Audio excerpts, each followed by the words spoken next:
Welcome back to the channel. For this video, we're going to be talking about the case that you see in front of you and what the pros and cons are like of building it. Let's check it out. For my next PC flip, I'm going to be using this case, the DIYPC ARGB Q01. I chose this one because it's pretty budget friendly. It was only around 60 bucks. So let's just kind of go over a little bit my first impressions of the case. To take the front panel off, you've got these 4 thumb screws here. Easy to remove. And with that, it just pops out pretty easy. You can see there. And once I got my hands on the case, I was actually pretty pleased with the quality. I was somewhat surprised at how just well put together it felt. No sharp edges, really nice. The paint is really nice. The white is really nice looking color, so I was happy with that. As you can see, it's a micro ATX board, so it's all set up right there with 6 standoffs already installed for you to install your board, and it comes with 3 ARGB fans. Now, these fans feel pretty cheap to me. This is definitely a place where DIYPC saved a little bit of money to give you the price that they gave you. Also, just for note, these fans are set to exhaust. All of them are set to exhaust. So you're going to want to flip these around when you actually do your build. Let's see here. And actually, let's go check out the back of the case. Now, this front panel also does pop right off. Let's see if I can get it here. There we go. So you can access the whole case pretty easy when you're doing your install. The back of the case, you can see it has this nice perforated portions here for airflow. We'll slide around here. You got 2 thumb screws holding this on.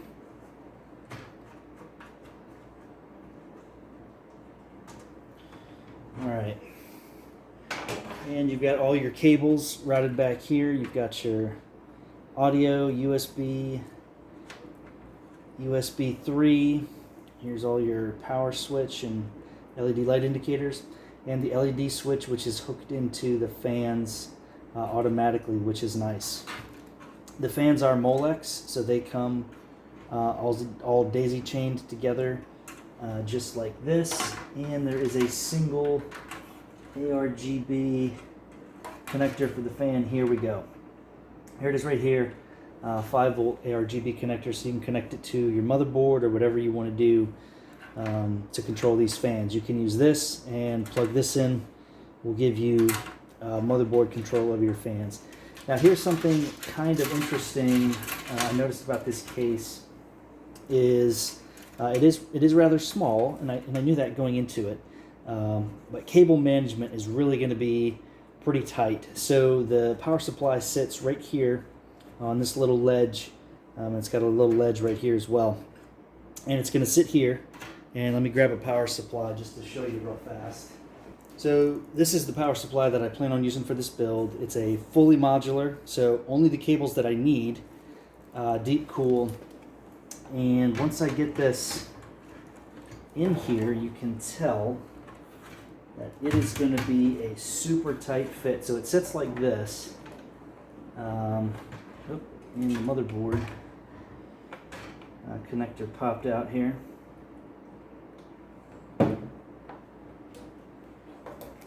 But it sits right here on this little shelf, just like this. And now I'm going to have to find a place for all of these, which are the bare minimum cables needed for this build, as well as my white cable extensions. So there's not a ton of room. I'm really going to have to get creative using this area here, and maybe down here, and up here behind the motherboard. So that'll be interesting. Pretty standard stuff on the back. It's got 5 PCIe slot covers. Now, you can't put these back in once you pop them out, so you want to make sure you get the right ones. The I/O port there. And then it comes with a little bag of some motherboard screws and standoffs and things like that. And this is a little, I guess a little fill-in PCIe slot cover bracket if you need to pop that one back in. So overall, that's kind of my take on the outside of this case and my first impressions of it. The top has pretty standard fare, the removable magnetic dust filter, and that's got your power button, your reset / LED switch, your USB, and your audio inputs. So that's pretty much it. What I'm going to do is I'm going to throw this whole thing together, and I'll talk about the experience of building in this case and what I liked and what I didn't like. Ultimately, after having used it, it's my first time building in this case, so I'm excited to check it out. I think it's a really nice looking case right out of the box for $60. We'll see if I can smash everything in there and see how the cable management works, and then I'll talk about it a little bit at the end. So here it is, all put together and fired up, and I got to admit, it does look pretty good. It has a nice clean look when you're looking at it from the front. You can hide the cables pretty well, and the RGB on the fans look pretty good, and I was able to synchronize most everything RGB wise. So overall, I'm actually overly happy with how it looks. I think it looks better than I thought it was going to. Also, the price is really attractive. I think I paid $61.99 for it from Newegg, so it definitely fits that budget category. It's a nice looking budget case. But for me, the cons also played kind of an important role. Number one on the cons list was the cable management. You can see here just what an absolute disaster it was, especially when you throw in the cable extensions. There was literally no room to effectively manage the cables in an organized way. It absolutely looks horrible, and ended up just zip tying it all together and smashing it in there wherever I could fit it, because there just was no good, sensible place to route all the cables in a way that was going to look good and look efficient and look organized. I did not like that. Secondly, the fans, and I've seen some other people make videos about these.